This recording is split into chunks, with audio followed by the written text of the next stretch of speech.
Good morning. Good morning. We are extremely pleased that you are here. It is good to come together for the purpose of co-creating. Do you agree? Yes. You are knowing what you are wanting. Yes. You are enjoying the evolution of your desire. You are feeling the desire as life flowing through you. When that new desire is born, and even though you cannot see a way to fulfill it, not right now anyway, you know that it is formulated within you. You feel the focus of it and the power of it and the clarity of it. You just don't know how or where or who or when. And you feel the life-giving properties of that. When you can answer wholeheartedly yes to that, then you are really on your path of deliberate creating.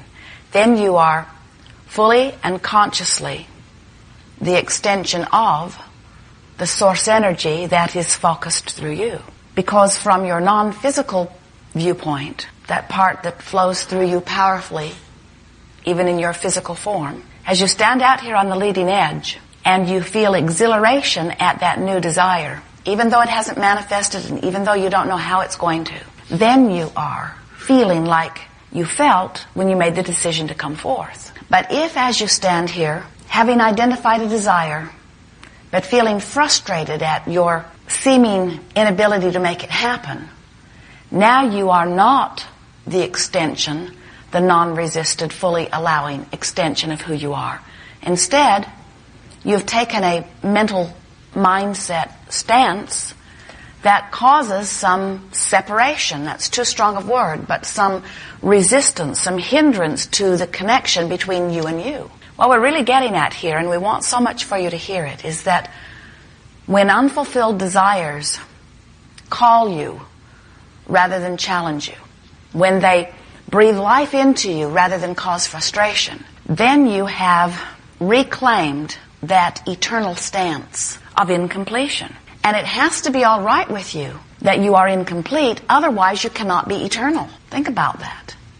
If you or anyone could ever achieve completion, then must there not surely be endedness, and then maybe there is death. But what we are coming to see, many of you come to remember, is that we are all eternally incomplete.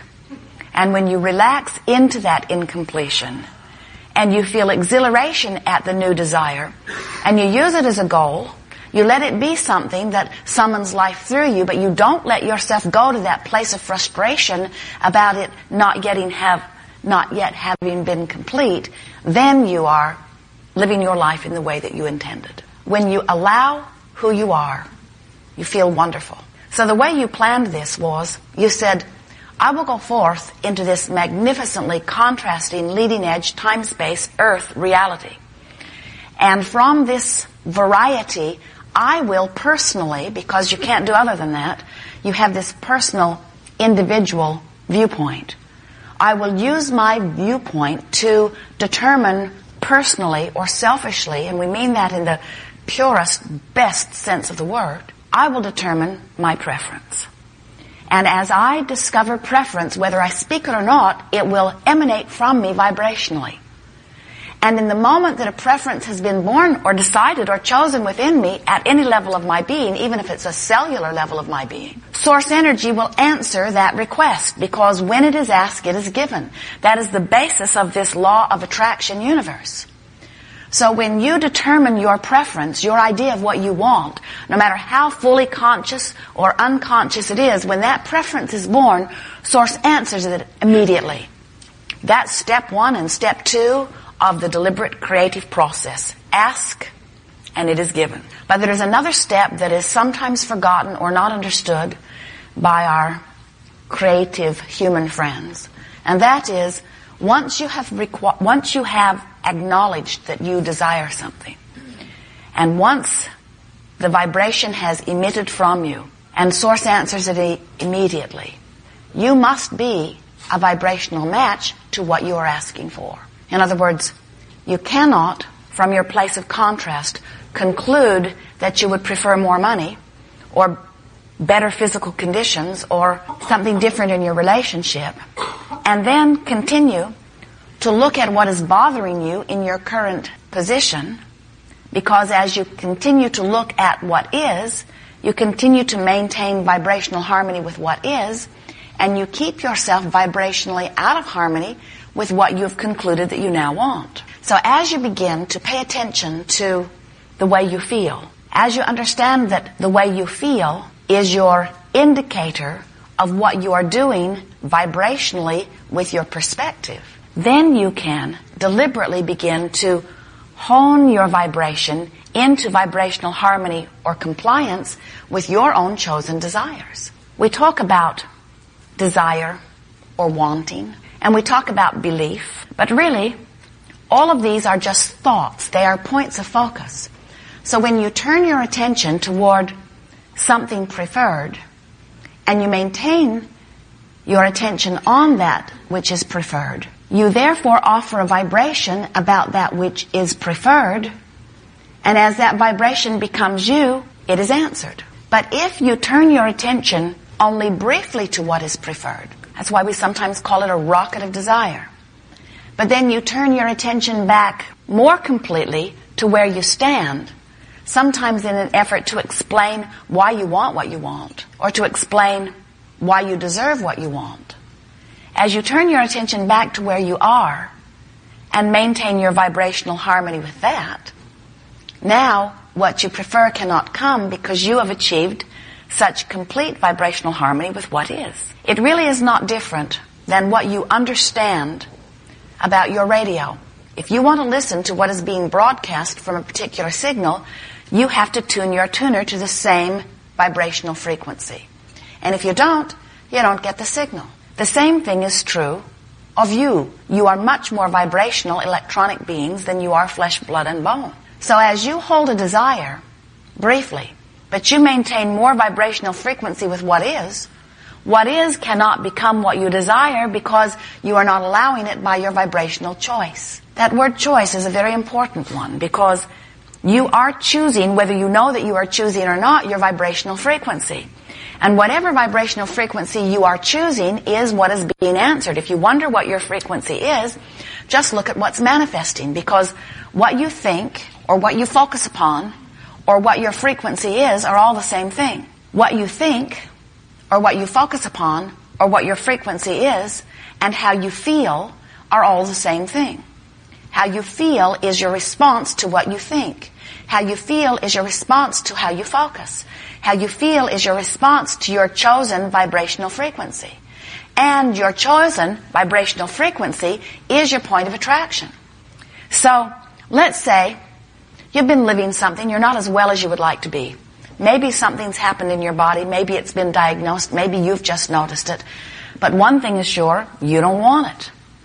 And in the middle of knowing what you do not want, you also know very clearly what you do want. But if you are noticing what is mostly, then your vibrational frequency is about that. So then you say to us, well, Abraham, it is not the easiest thing in the world not to notice what is, especially if it has to do with my very own body. And we say, we know that. We also know that you got there by turning your attention to things. And we also know that once it manifests, that you want to turn your attention to it. But it is extremely important that you begin to decide that you are going to exercise some control of your own focus or some control of your own mind, because if you are just letting your mind drift toward whatever it is you are observing, then there is a pretty good chance that you are vibrating all over the place and you are not really directing your own vibration. Therefore, you may very well feel that you have no control over your experience. If you are observing things wanted, and if you are observing things not wanted, then you're getting some of all of that. And it is with much more ease than most of you realize that you can begin to turn your attention more toward things wanted. So what's the big deal about this? Why don't more people hear these words, feel the truth of them, resonate through their being, and just start directing their thoughts more toward what they want? What is the big hang-up? And we say, what it is this thing called law of attraction that says whatever you've been thinking about is what you're probably going to keep thinking about because you have access to those thoughts more easily first. As you develop these patterns of thought, that's all a belief is a thought that you continue to think. As you develop these patterns of thought, You set up within yourself a vibrational range, and that's pretty much what you have access to. Have you ever noticed yourself being frustrated with someone? And you think about them quite a bit. You've activated a thought, or they've helped you to activate a thought about them. And then, for whatever reason, they leave your experience. Maybe you leave town, or they do. Or you turn your attention somewhere else, only to discover that now you're having the same uncomfortable thoughts about someone else. And then they leave your experience temporarily, and then you find yourself having uncomfortable thoughts about someone else. And you may find yourself saying to yourself, what is it with me? Why do I keep finding, why is there always someone that I'm mad at? Why is there always someone that needs to be reformed? And we say, it's because you've developed this pattern, this vibrational frequency, so the universe shows things like it to you everywhere you go. So what we are suggesting is that you can, if you want to, begin to set your own vibrational tone. You can begin to choose what thoughts vibrate more regularly within you. Now here's a very comfortable way of looking at this. Hold in your mind, just for the next 20 or 30 or 40 or 50 years, the idea of dominant thought. And ask yourself, what is my dominant thought relative to things that matter to me? What's my dominant thought about traffic? What's my dominant thought about money? What's my dominant thought about my mate, or about my mother, or about my body? When you think about money, does it feel like adventure and fun, or does it feel like worry and uneasiness? When you think about your body, does it feel flexible and free and adventurous, or do you feel tentative and worried? When you think about your dominant relationship, does it feel life-giving and fun, adventurous, or does it feel like bondage and struggle? You can tell, as we throw this out, what your tendency is. Now, sometimes you say, well, I feel some of all of those things. It depends on the occasion, and we understand that. But you can tell where you lean. And wherever it is that you lean is because you've activated that thought more often. This is a strong word. This is a very important word, this word dominant. Because whatever your dominant thought is relative to every subject in the world, that's the way that subject's going to touch you. If money feels like ease, money flows with ease into your experience. But if money feels like struggle, then if money is flowing, it's a struggle. If your body feels secure to you, you thrive. But if you feel tentative and fearful, your body is a hindrance to you. So what we are wanting to help you to realize is that the way you feel about any of these subjects is only because you've practiced it. And often, you got started in the practice before you were even consciously aware of thinking your own thoughts. You observed others who thought and felt that way. That's why people are so determined that things are hereditary. And we say, thoughts are surrounding you. But disease is not hereditary. It is that you pick up the vibrational habit, maybe even in your mother's womb. You pick up vibrational habits certainly as you are listening to your mother, worried about money or worried about her body, or reporting what her doctor has said to her, or repeating what her mother has said to her, or recounting the historical, medical history of her family, and watching for evidence of it in her family, which now includes you. In other words, you pick this stuff up from those who are around you, and without even knowing it, you developed vibrational tendencies, which now may be serving you and may not be. Many of your vibrational tendencies serve you. Look at the way you live. Look at the expectation you have for life.